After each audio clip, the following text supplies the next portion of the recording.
Le 20h sur EDEN Télévision, mesdames, messieurs, bonsoir et bienvenue dans ce journal. Au sommaire, à la presse béninoise, quel modèle économique faut-il implémenter aux médias béninois afin de les rendre rentables? Il en sera question dans cette édition. Et puis, plus d'un an après sa promulgation, la loi portant régime juridique du bail à usage domestique rencontre quelques ronces dans son application sur le terrain. Et en interactualité, le traité INF sur les fosses nucléaires à portée intermédiaire inspiré ce vendredi. Le monde craint une course à l'armement nucléaire. Ce sera tout pour les titres.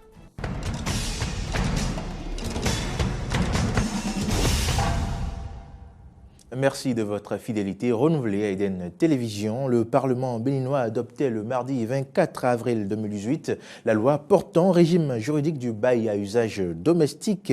Et puis, le test a été promulgué en juin de la même année. Cette loi devrait permettre de réguler un secteur marqué par la toute-puissance des bailleurs. Plus d'un an après sa promulgation, quelle est la réalité sur le terrain?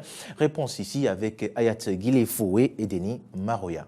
Adoptée par l'Assemblée nationale le 24 avril 2018, la loi numéro 2018-12 portant régime juridique du bail à usage d'habitation domestique est un test à portée sociale.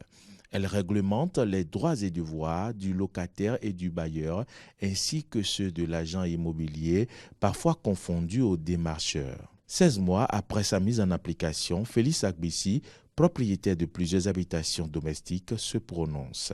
Cette loi, c'est venu.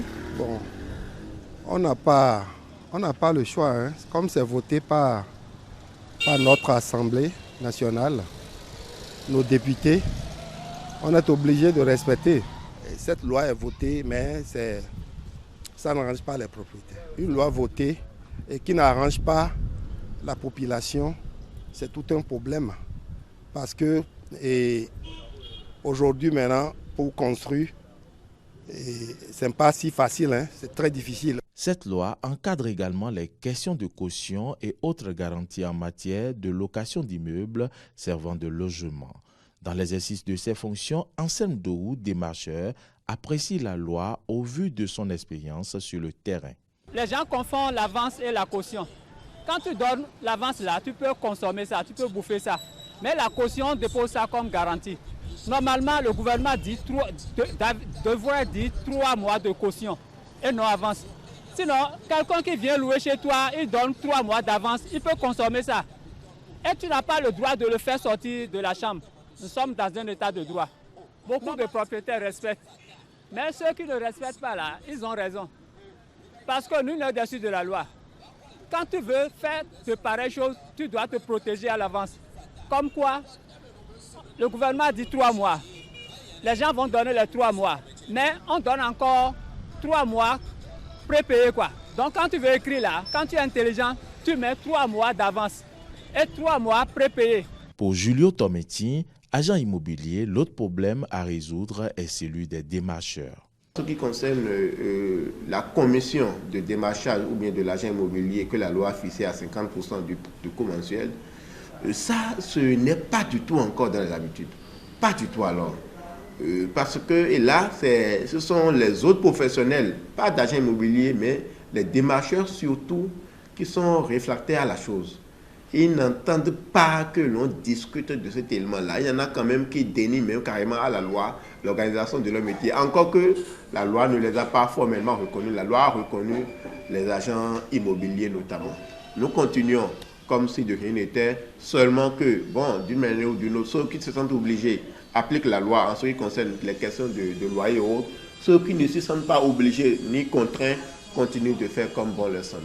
Si la loi sur le bail à usage domestique a soulagé les locataires, elle est encore diversement appréciée et appliquée par les différents acteurs, notamment bailleurs, agents immobiliers et démarcheurs. Ces derniers, notons-le, n'ont pas une existence légale. Et puis dans un autre registre, fermeture momentanée d'organes de presse pour défaut de moyens financiers, réduction d'effectifs pour les mêmes motifs pour d'autres médias. Le système économique de la presse béninoise est au bord de l'essoufflement. Quel modèle économique faut-il alors implémenter aux médias béninois? Élément de réponse ici avec Maury Arnaud Nonrouillon, Agua et Fiacre Voitan. Plusieurs maisons de presse sont en crise. Si certaines ont déjà fermé, d'autres ont licencié une partie de leur personnel pour faire face à la crise économique. Casimir Pédior fait l'état des lieux. C'est comme si nous sommes dans un désert.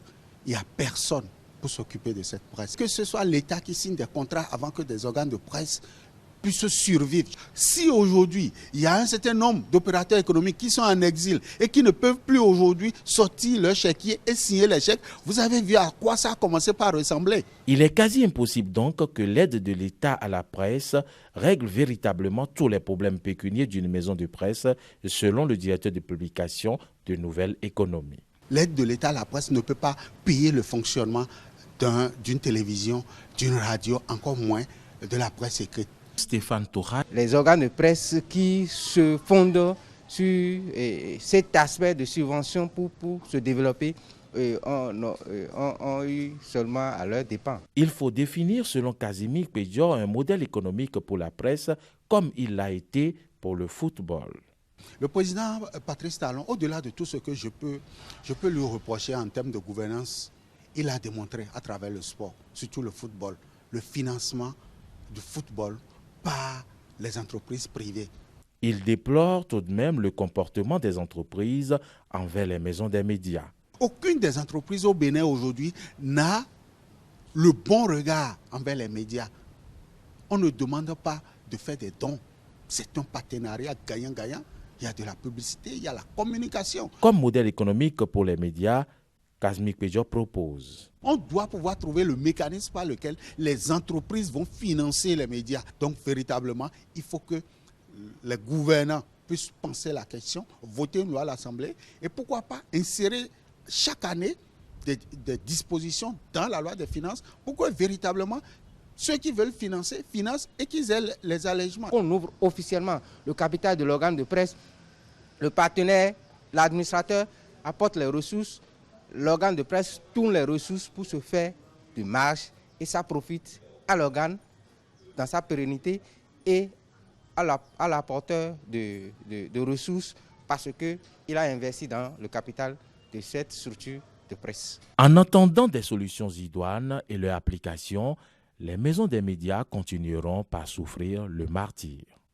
Eh bien, médias toujours. L'Union professionnelle des médias, UPMB, était en assemblée générale élective ce samedi à la maison des médias Thomas Méançon de Cotonou. Zakiet Latoundji, l'intérimaire de Franck Pochema, désormais conseiller à la REC, a été élue présidente pour les 3 prochaines années à la tête de l'institution. Suivant ici le compte rendu fait par Laurent Roland, Kodjotonikes et Damien Pedro. Sans surprise, Zakiet Latoundji, présidente intérimaire de l'Union des professionnels des médias du Bénin, a été élue présidente de la 6e mandature de l'Union.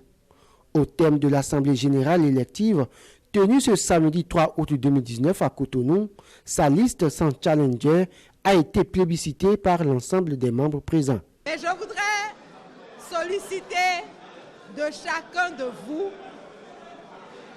son accompagnement, son appui dans la réussite de cette mission. Je voudrais que cette mission ne soit pas seulement la mienne, pas également de toute l'équipe qui m'accompagne, mais de tous les professionnels des médias du Bénin. Je veux compter sur chacun de nous pour la réussite de cette mission, pour que nous soyons tous contents dans 3 ans, quand nous allons nous retrouver pour faire le bilan. Avant l'élection, les rapports moraux, d'activité et financiers ont été présentés aux membres. Au terme des discussions, les 3 rapports ont été adoptés à l'unanimité. Zakiet Latoundji, prenant la parole à l'ouverture des travaux, n'a pas manqué de rappeler les problèmes qui minent la presse de nos jours. Elle a témoigné toute sa compassion aux confrères en difficulté. Et quand des entreprises de presse mettent la clé sous le paillasson, nous les employés sommes dans la détresse. Je m'en voudrais de ne pas compatir à la douleur de tous les acteurs des médias qui se retrouvent aujourd'hui sans emploi. C'est une situation préoccupante qui nous interpelle tous. Elle a par ailleurs évoqué le problème de la vie de l'UPMB. Elle compte cependant sur chaque membre pour lui donner une meilleure forme. Zakiat Latondi, pour les 3 prochaines années à la tête de l'UPMB, sera assisté de Hervé Prudence Ressou, Prévert Nutéou et André Dossa, respectivement 1er, 2e et 3e vice-président. Toujours parlant de l'UPMB, les acteurs des médias apprécient ici la composition du nouveau bureau et parlent de ses défis. Ils sont au micro de Espoir, Frédéric Roumambou et Romaric Devouchi. Je trouve que c'est très important son élection parce qu'elle est la première dame d'ailleurs. Et quand il y a une dame quelque part, c'est de la lumière, c'est de l'évolution et pas mal de bienfaits dans le sens de l'évolution des tâches à elle confiées par ses pairs. Il y a plusieurs défis qu'elle doit relever.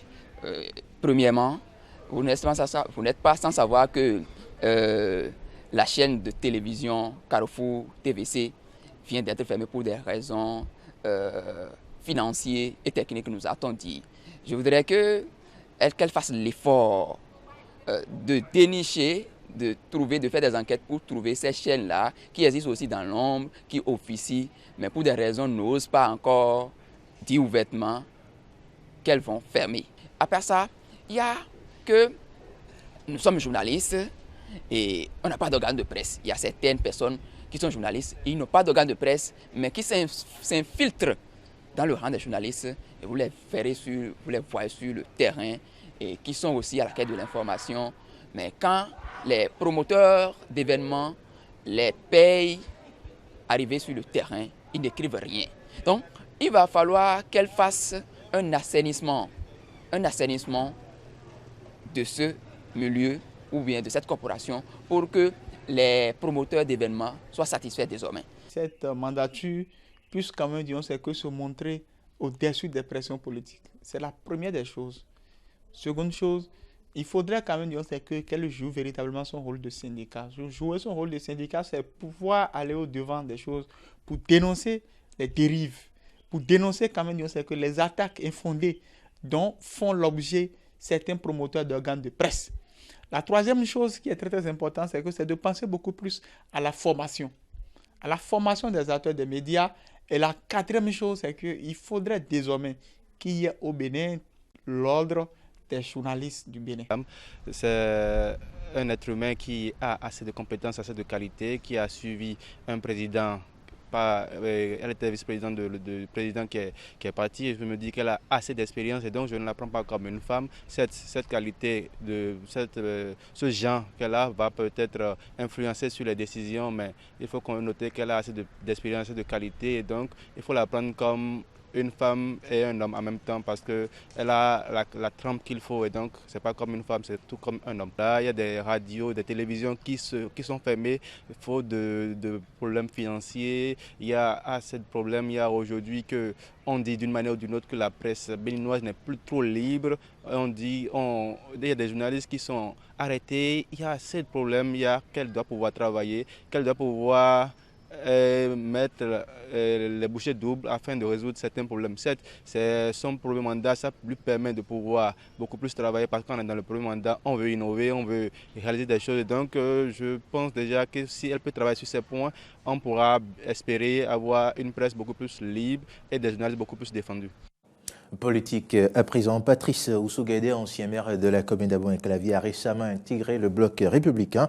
Certains lui prêtent déjà des ambitions pour les communales de 2020.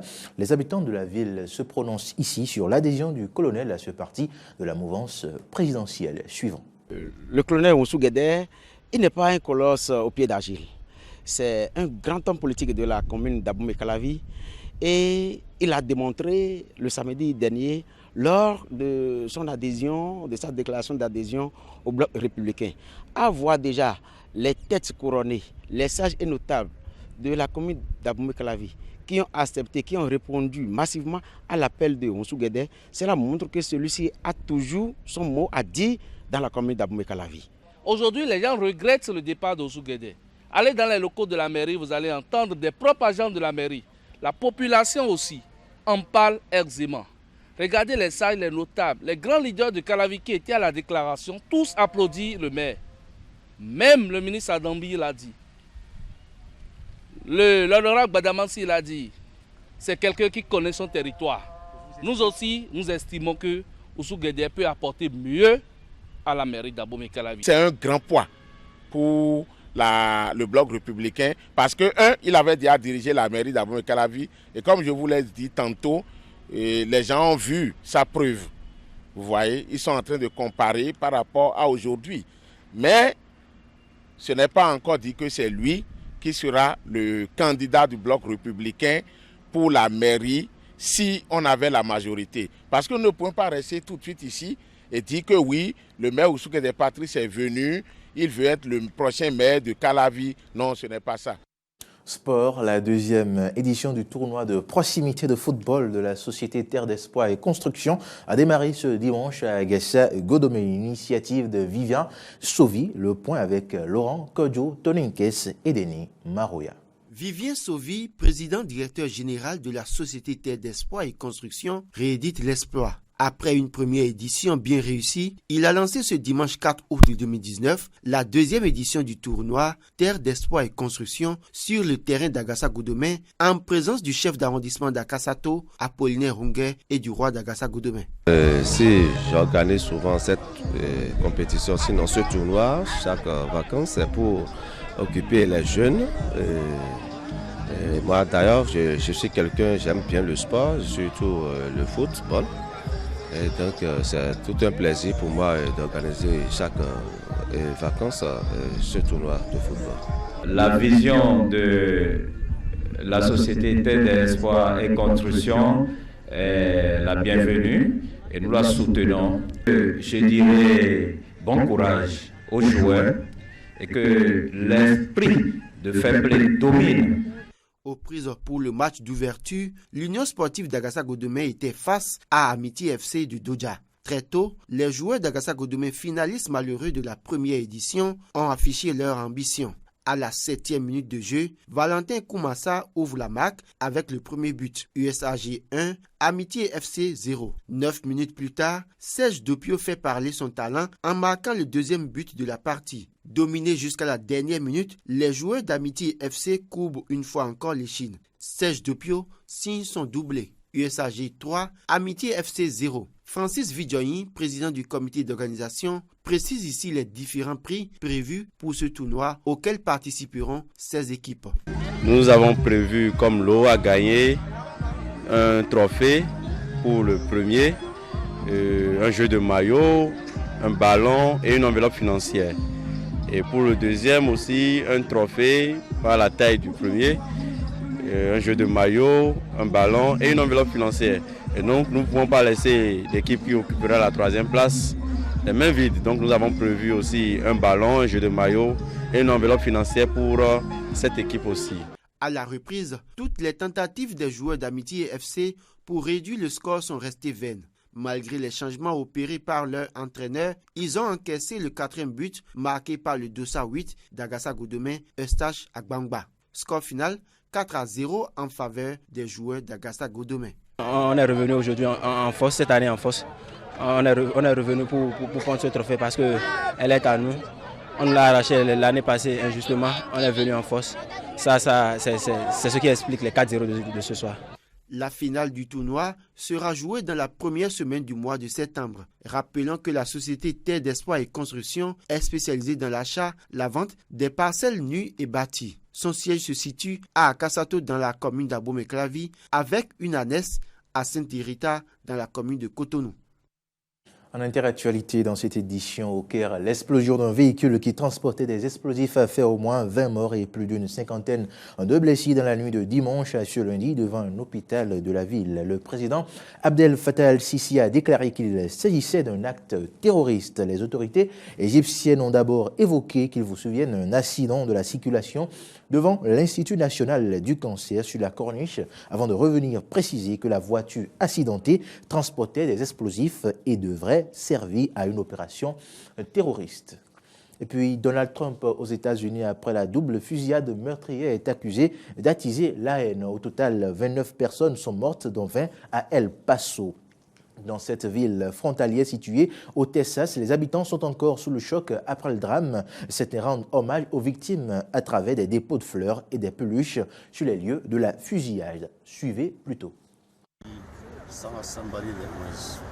Il a vu des gens qu'il n'aimait pas juste parce qu'ils étaient peut-être un peu plus bronzés ou peu importe, et il les a tués. Tirer sur des enfants, des femmes et des hommes, pour lui,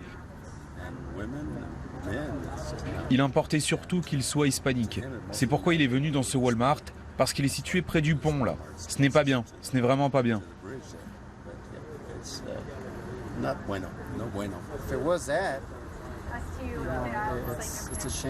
Si c'est le cas, alors c'est dommage que le racisme existe toujours. Ici à El Paso, on rencontre des personnes de toutes les races et nous n'avons pas de problème avec ça. Si l'origine ethnique, peu importe quelle qu'elle soit, le dérange, mais je dirais qu'à El Paso, je ne vois pas ça.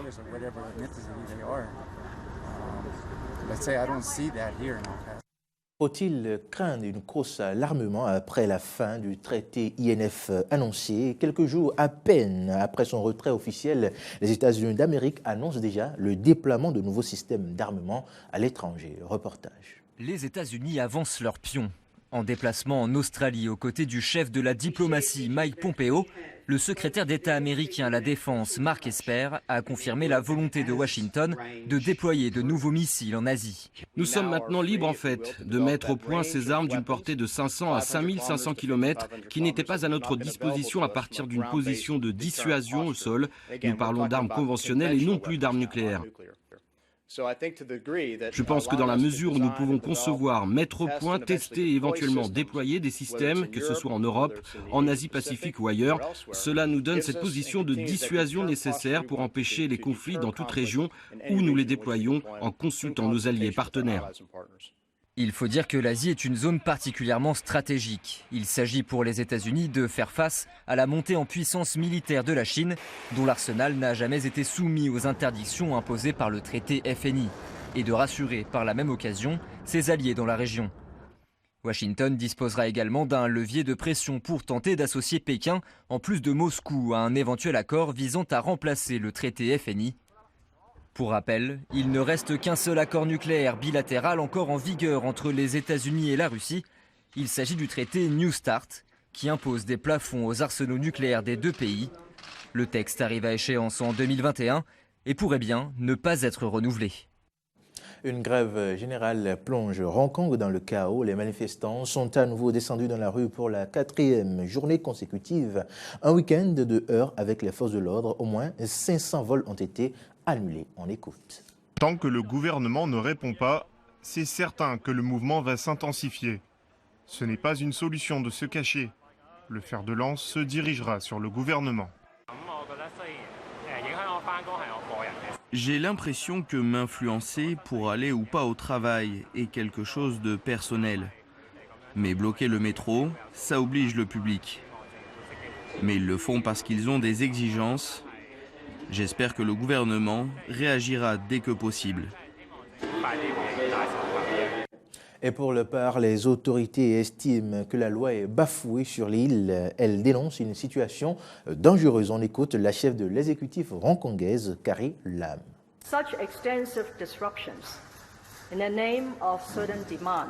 De telles perturbations importantes au nom de certaines demandes ou mouvements peu coopératifs ont sérieusement miné la loi et l'ordre de Hong Kong et poussent notre ville, la ville que nous aimons tous et que beaucoup d'entre nous ont aidé à construire, au bord d'une situation très dangereuse.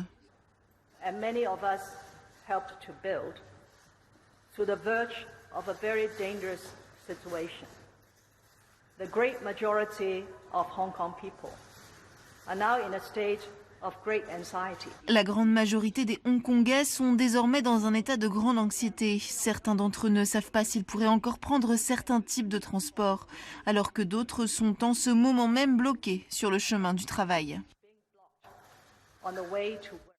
Fin de ce journal. Merci de l'avoir suivi. Je vous retrouve demain.